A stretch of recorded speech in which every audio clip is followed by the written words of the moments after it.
தேவன் மனுஷனை பிடிக்கவே மாற்றின இயேசு என் படகில் உண்டு.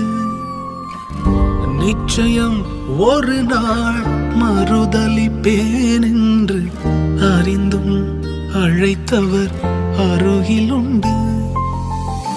நான் வீசும் வலைகள் எல்லாம் வெறுமையாய் வந்தாலும் என்னோடு அவர் இருக்க குறையே